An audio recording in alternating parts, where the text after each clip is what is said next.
Good afternoon, everyone. My name is Noel Francisco. I'm a partner at Jones Day, and I'm proud to represent TikTok Incorporated and ByteDance Limited in this important First Amendment case. We thought that the argument went very well. The justices are extremely engaged.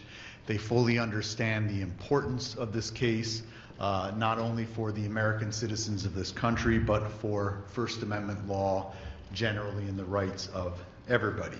We thought that they vigorously questioned both sides. They put us through our paces, but what really came through is that they understand the importance of this case.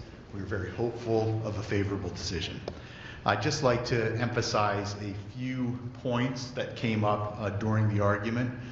First, and perhaps most importantly, TikTok Incorporated is a United States company.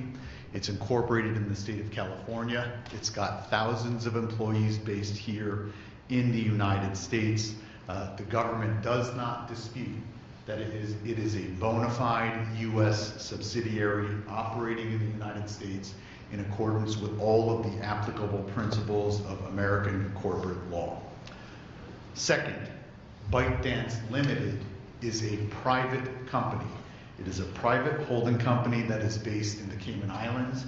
It is not owned by China. No arm of the Chinese government has an ownership stake directly or indirectly in TikTok Incorporated or ByteDance.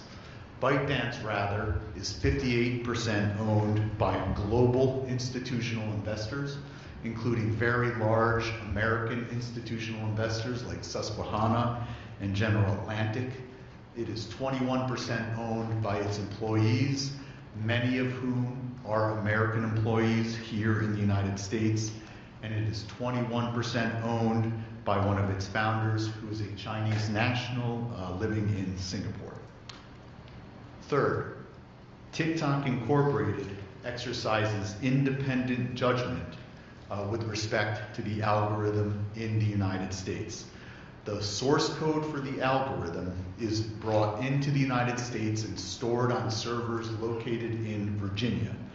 There, it's converted into executable code, it's modified, it's customized, it's trained, it's moderated pursuant to moderation policies, and it's implemented in the United States.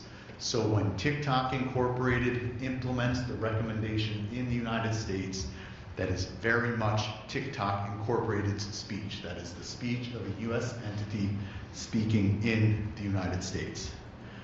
Fourth, the intellectual property for the algorithm is not owned by the Chinese government. It is owned by ByteDance Limited, which is a global entity, a company that is incorporated in the Cayman Islands and operates through subsidiaries throughout the world.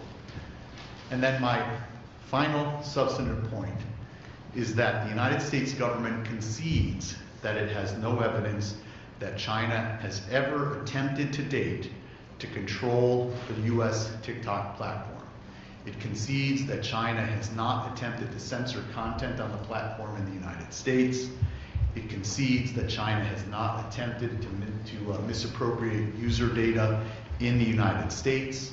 And if China ever asked TikTok or asked TikTok through ByteDance to do any such thing, it would refuse.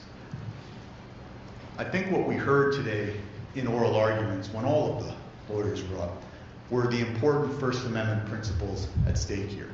We're talking about a social media platform that is regularly used by 170 million Americans. That is half the country.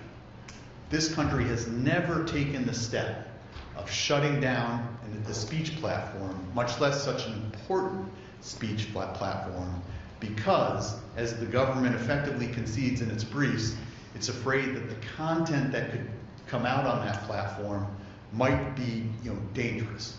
We don't normally think of speech as dangerous. The Supreme Court has repeatedly said speech is not dangerous. And you don't shut down a speech platform because you're worried about speech being dangerous. That is the whole point of the First Amendment, that we engage ideas with ideas and we let the truth come out. That's the fundamental problem with this act. It doesn't reflect the trust that the First Amendment places in the American people. We are confident that the Supreme Court will place that trust in the American people, and we look forward to a favorable decision out of the court. I'd now like to introduce my colleague and dear friend, Jeff Fisher.